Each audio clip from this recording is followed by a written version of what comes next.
Bill Gates. He's the answer to all the world's problems, and anyone who criticises him is a conspiracy theorist or a considered academic concerned about him colonising and monopolising the world's resources. You're going to love this. Whenever people talk about Bill Gates, it's usually as a kind of sort of megalomaniacal tyrant or as the saviour of the world. When he is harshly criticised, people often think it's a kind of conspiracy-oriented argument derived from his actions during the pandemic or the considerable power of the Bill and Melinda Gates Foundation. Recently, 50 agricultural organisations got together to write Bill Gates a letter condemning his approach and suggestions to the problem of food sovereignty. It's a beautiful letter, it's brilliantly articulate, and the reason we want to present it to you today is because it demonstrates that criticising Bill Gates doesn't make you a conspiracy theorist, and it demonstrates too that Bill Gates' actions and influence are nefarious and harmful. Stay to the end of this video because we are equipping you with arguments so that you can have a conversation with people and they go, oh, you're a conspiracy theorist, you're a conspiracy theorist. This is not conspiracy theory. This is harmful policies that are designed to centralise power and control food, and people are answering back from a position of authority, integrity and expertise. But before we get into that, let's see Bill Gates presenting solutions in a way that definitely doesn't make you query his motives. After all, he's got a little trolley full of corn. All right, just watch over that there, Mark. When you see something like that, do you straight away think, this is going to be propaganda? Otherwise, why has Bill Gates got a trolley full of corn? Well, I brought some corn with me. Some people call it maize, like the maize that's grown in East Africa, where, of course, almost all the farmers have very small plots of land. Those bloody idiots. They work with less than a hectare, which is about 2 acres. Stupid. So just about 12,000 times as much as what's sitting right there. Because this letter by the Community Alliance for Justice, stroke AgriWatch, is much more articulate and authoritative than I could ever be, let's get right into it because it addresses the patronising nature of this video and also the fact that Bill Gates is just plain wrong. And it alludes to the idea that there may be more nefarious objectives afoot because almost everything that Bill Gates suggests empowers Bill Gates and interests comparable to Bill Gates while disempowering ordinary people. It's brilliant. Dear Bill Gates, I like they've called him his full name. You were recently featured commenting on the global state of agriculture and food insecurity. It is your preferred high-tech solutions, including genetic engineering, new breeding technologies, and now digital agriculture, that have in fact consistently failed to reduce hunger or increased food access as promised. So straight away, Bill Gates' suggested solutions do not work and have made the problem worse. In 2 recent articles, you make a number of claims that are inaccurate and need to be challenged. Both pieces admit that the world currently produces enough food to adequately feed all the Earth's inhabitants, yet you continue to fundamentally misdiagnose the problem as relating to low productivity. We do not need to increase production as much as to assure more equitable access to food. In addition, there are 4 specific distortions in these pieces which should be addressed, namely 1. The supposed need for credit for fertiliser, cheap fertiliser, to ensure agricultural productivity. 2. The idea that the green revolution of the mid-20th century needs to be replicated now to address hunger. 3. The idea that better seeds, often produced by large corporations, are required to cope with climate change. And 4. Your suggestion that if people have solutions that aren't singing Kumbaya, you'll put money behind them. What I like about this first paragraph is the initial statement that food poverty could be solved immediately, that the world produces enough food for nobody to be hungry.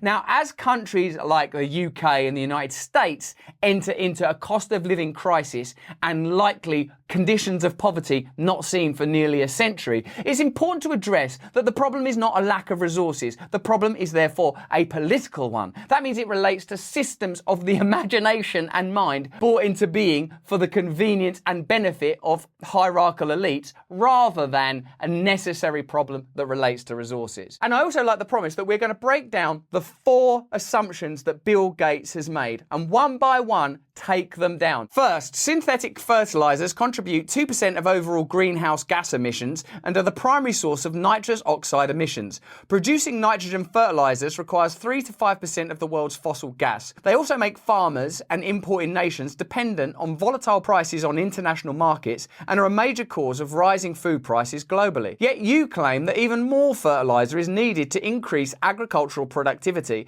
and address hunger. Toxic and damaging synthetic fertilizers are not a feasible way forward. Already, companies, organizations and farmers in Africa and elsewhere have been developing biofertilizers made from compost, manure and ash, and biopesticides made from botanical compounds such as neem tree oil or garlic. These products can be manufactured locally, thereby avoiding dependency and price volatility, and can be increasingly scaled up and commercialized. The agricultural protests that we're seeing across the world are a result of edicts that they reduce emissions. Meanwhile, Bill Gates is suggesting measures that would increase emissions yet further, claiming that they're ecologically motivated and that they're going to solve problems. So it doesn't make sense, does it?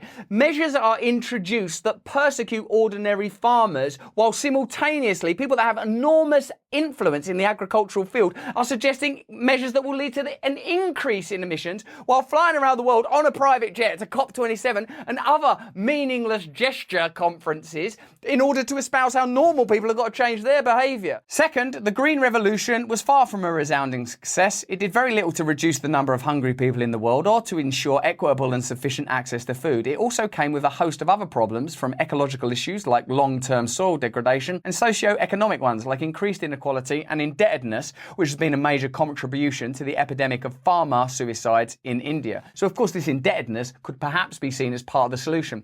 I've been told before, look at what the results of some of these measures are and then forget what they told you they were doing it for. Just look at the results, and if the results are, indebtedness or the ability to lock people down, then you can start to think, that's why they did it then.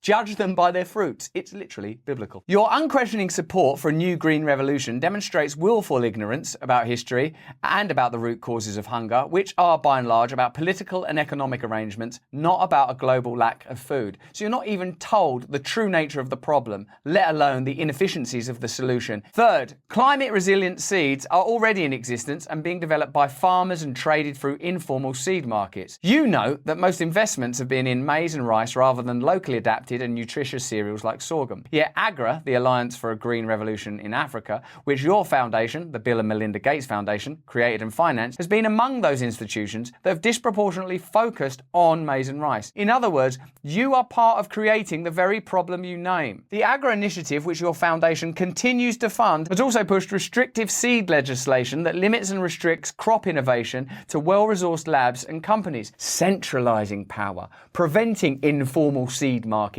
disempowering ordinary farmers. These initiatives don't increase widespread innovation, but rather contribute to the privatization and consolidation of corporate monopolies over seed development and seed markets. Almost as if that was the intention. Finally, your assertion that critics of your approach are simply singing Kumbaya rather than developing meaningful and fundable solutions is extremely disrespectful and dismissive. Well, of course it is. There are already many tangible ongoing proposals and projects that work to boost productivity and food security, from biofertilizer and biopesticide manufacturing facilities to agroecological farmer training programs to experimentation with new water and soil management techniques, low input farming systems and pest-deterring plant species. So there are already measures in place that can be controlled and implemented by the communities themselves and don't require the centralisation of power, the patenting of seeds and crops, the technologicalisation of the process of agriculture, all, by the way, by a fellow who seems to be buying up farmland at the moment, by coincidence. What you're doing here is gaslighting, presenting practical, ongoing, farmer-led solutions as somehow fanciful or ridiculous, while presenting your own preferred approaches as pragmatic. This is an approach that we see all over the world. Solutions that benefit ordinary people and allow ordinary people to continue to control our lives, control our food. These things are seen as somehow vulgar or kumbaya, or spiritual, stupid, ill-considered. Do you think there's an agenda at play? Let me know in the comments, let me know in the chat if these solutions are pragmatic or pragmatic only in so much much as they empower Bill Gates. Yet, it is your preferred high-tech solutions, including genetic engineering, new breeding technologies, and now digital agriculture, that have in fact consistently failed to reduce hunger or increase food access as promised. And in some cases, the solutions you expound as fixes for climate change actually contribute to the biophysical processes driving the problem, e.g. more fossil fuel-based fertilizers and more fossil fuel-dependent infrastructure to support them. So even the stuff they talk about, the stuff that they do in those conferences, all of their sort of hand-wringing about we've got to save the planet, we've got to save the climate, they are simultaneously presenting ideas that make the problem worse. So do they really care? Or exacerbate the political conditions that lead to inequality in food access, e.g. policies and seed breeding initiatives that benefit large corporations and labs rather than farmers themselves. That's not a coincidence that we're seeing this worldwide agricultural movement that is presented as being against climate change measures. Meanwhile, digital agriculture and centralisation of resources and ideologies is being presented as the solution. In both articles, you radically simplify complex issues in ways that justify your own approach and interventions. You note in the New York Times op-ed that Africa with the lowest costs of labour and land should be a net exporter of agricultural products because their productivity is much lower than in rich countries and you just don't have the infrastructure. However, costs of land and labour as well as infrastructures are socially and politically produced.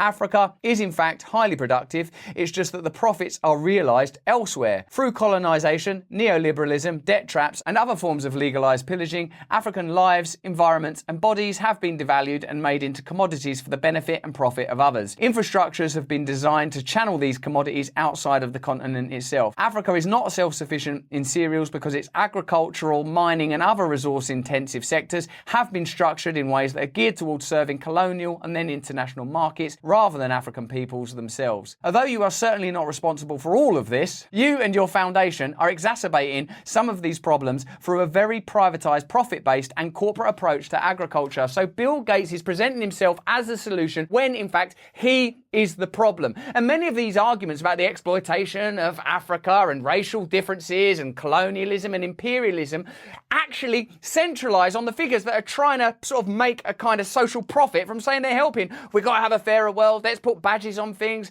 let's support stuff, let's do the right hashtags. These are the guys that are causing the problems. There is no shortage of practical solutions and innovations by African farmers and organisations. We invite you to step back and learn from those on the ground. That's a polite way of saying, fuck off, Bill. At the same time, we invite high-profile news outlets, mainstream media, to be more cautious about lending credibility to one wealthy white man's flawed assumptions, hubris and ignorance at the expense of people and communities who are living and adapting to these realities as we speak. I wonder why the mainstream media are so eager to present Bill Gates as a solution, almost as if they are somehow financially indebted to him and have commercial relationships with Bill Gates and affiliate organisations that prevent them from telling you the truth and making you realise that, wow, all the people of the world have the same problem. As Ndidi said, the Green Revolution was a miracle. There's a counter-argument for that. Amazingly, despite low land costs, low labor costs, sub-Saharan Africa still imports billions of dollars of crops every year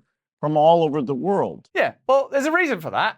And it's not because they're all idiots. There are complex historical and corporate and commercial reasons for it. And that's the reason why the war in Ukraine is now causing a hunger crisis. Yes, there's definitely no subplots there or skullduggery to look at. Look at how the whole thing is simplified. There's just one problem. Well, there's Putin and there's these idiot farmers and I've got the solution to all of it. Let me be in charge of everything. Don't think. And the answer is innovation. Oh, could anyone help us with this innovation bill? Is there anyone around here with innovation? Oh, me, Mummy, please pick me. Please pick me. Let me be in charge of everything. And we have some good examples from the past where we did drive innovation. We certainly do, Bill. You can speak to the grieving widows of the farmers of India. The Gates Foundation funded a group of researchers in Africa to breed drought-tolerant varieties of maize. Which the letter tells you is one of the crops they don't need so much of. In Kenya, that's enough to feed their family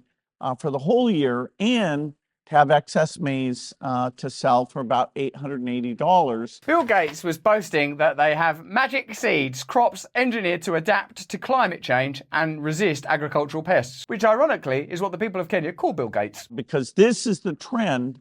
The one thing that will push against that population and climate change. No, Bill. I think they're saying that many of the fertilizers you're suggesting flying around the world on a private jet. Hey, use some more fertilizers, but aren't those fertilizers costly to buy? Bye! We can develop the tools and the systems to make sure that people have enough to eat, even despite the negative effects of climate change. Thank you. So there you have it. Bill Gates likes to look at the world as simple data. What I offer you is this question. Is Bill Gates trying to help, or is Bill Gates simply suggesting that the solution to all of these problems is to give Bill Gates more power? But that's just what I think. Let me know what you think in the comments. Let me know what you think in the chat. Have a look at either of these videos. Join us on Rumble every single day in full and first, unexpurgated and uncensored, so we can speak clearly and plainly to bring people together to confront exactly this type of power. Stay free.